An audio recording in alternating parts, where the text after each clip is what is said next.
As principais etapas da Revolução Francesa. A Revolução Francesa, um período conturbado e com várias etapas, ora marcadamente revolucionárias, ora um pouco mais burguesas, foi um período de extrema relevância. Pôs fim ao absolutismo régio e foi modelo de liberalismo para muitos países.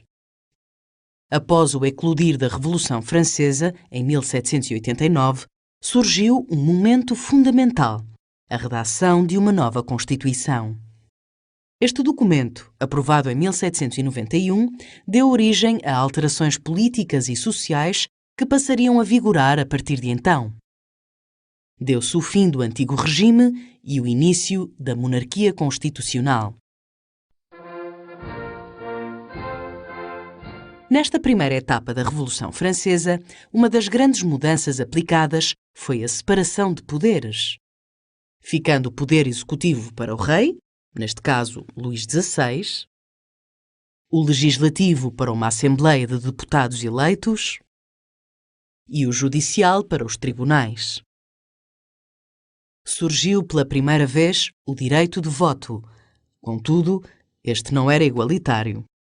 Era concedido apenas a cidadãos ativos do sexo masculino e que pagassem uma determinada quantia de impostos. Era um voto censitário. Esta questão de falta de igualdade, juntamente com um clima de instabilidade social e financeira, começaram a deixar uma larga faixa da população descontente.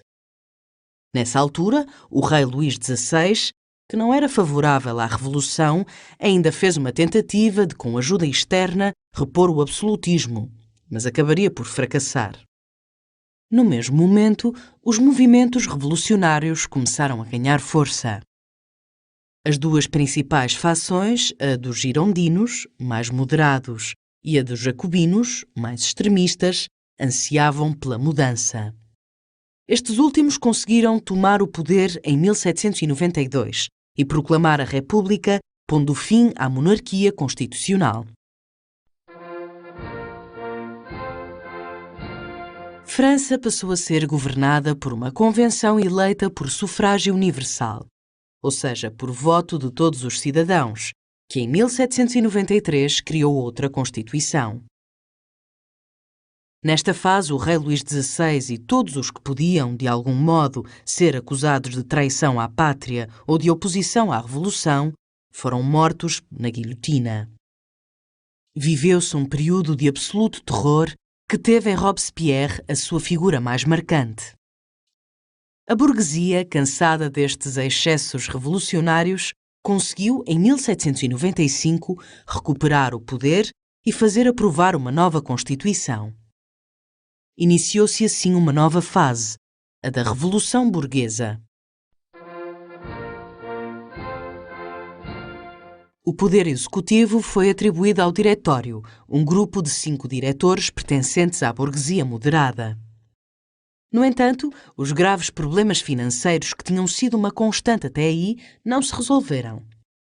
Pelo contrário, agravaram-se e a eles juntou-se ainda o envolvimento de França em vários conflitos, deixando a população genericamente descontente. Criaram-se assim as condições que facilitaram o golpe de Estado levado a cabo pelo então jovem general Napoleão Bonaparte em 1799. Napoleão depôs o Diretório e instaurou o chamado Consulado, dividindo a gestão do país com outros 2 cônsules. Mas em pouco tempo aumentou o seu poder, passando a cônsul vitalício e depois a imperador da França em 1804. Pelas mãos de Napoleão, França modernizou-se e viveu um período de estabilidade e crescimento financeiro. Adepto de uma política expansionista em que pretendia dominar toda a Europa, o imperador envolveu-se em vários conflitos militares. A ambição de domínio de Napoleão havia de ser a razão da sua queda. Em 1815, e após algumas batalhas mal sucedidas, foi definitivamente derrotado em Waterloo. A coligação dos vários países vencedores em Waterloo assinou, em 1815, o Tratado de Paris. A Europa viria então a mergulhar num período de retrocesso e de tentativa de restauração dos regimes absolutistas. Mas era já tarde, pois os ideais revolucionários liberais tinham encontrado espaço para florescerem.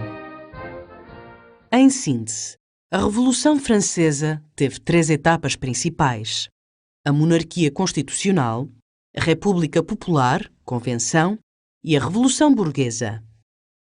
A primeira etapa, monarquia constitucional, durou apenas 2 anos, entre 1791 e 92, e pôs fim ao antigo regime.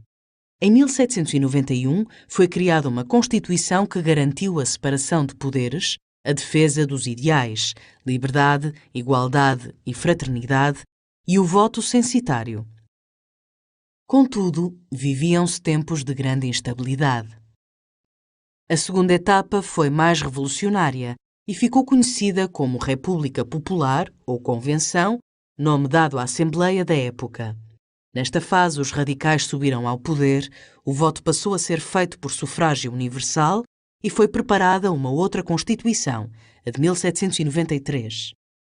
Foi uma fase marcada pelo terror em que milhares de opositores ao regime foram mortos na guilhotina.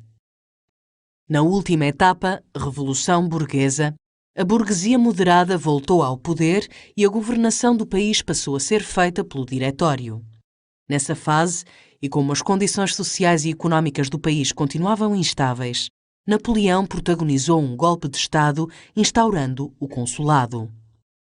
Nesse sistema, o jovem general, ele próprio cônsul, dividia o poder com mais 2 cônsules. Gradualmente foi centrando em si todo o poder, tendo-se tornado cônsul vitalício e depois imperador de França. Apesar de França ter prosperado às suas mãos, Napoleão, após várias tentativas de domínio da Europa, foi derrotado definitivamente em 1815, na Batalha de Waterloo.